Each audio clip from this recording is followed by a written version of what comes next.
ધ્રોલ તાલુકામાં આજે ફરી એકવાર અકસ્માતની ઘટના બની હતી। ધ્રોલ તાલુકાના જાયવા ગામ નજીક આવેલી આશાપુરા હોટેલ પાસે બોલેરો કારે એક્ટિવાને ટક્કર મારતા એક્ટિવા બાઇકમાં સવાર એક બાળકી સહિત 2 લોકોના કરુણ મોત નીપજ્યા હતા।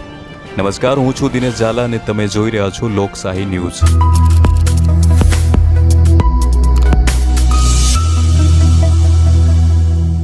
ધ્રોલમાં ગઈકાલે પણ અકસ્માતની ઘટના બની હતી। ગઈકાલે મોડી રાત્રિ દરમિયાન ધ્રોલના ત્રિકોણબાગ પાસે બોલેરો કારે પાણીપુરીની લારીને ટક્કર મારતા અકસ્માત સર્જાયો હતો।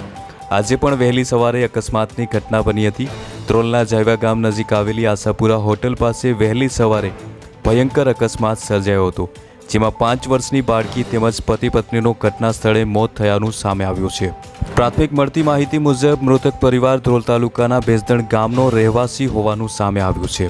વધુમાં જણાવી દઈએ તો જામનગર રાજકોટ હાઈવે પર ધ્રોલ નજીક જાયવા ગામ પાસે આવેલી આશાપુરા હોટેલ પાસે આજે વહેલી સવારે પૂરપાટ આવતી બોલેરો કારે એક્ટિવાને ટક્કર મારતા 3 લોકોના ઘટના સ્થળે મોત થયા હતા। ઘટનાને પગલે હાઈવે પર વહેલી સવારે લોકોના ટોળા એકઠા થયા હતા। ભેગા થયેલા લોકોએ જાણ કરતા 108 એમ્બ્યુલન્સ અને પોલીસ કાફલો ઘટના સ્થળે દોડી આવ્યો હતો।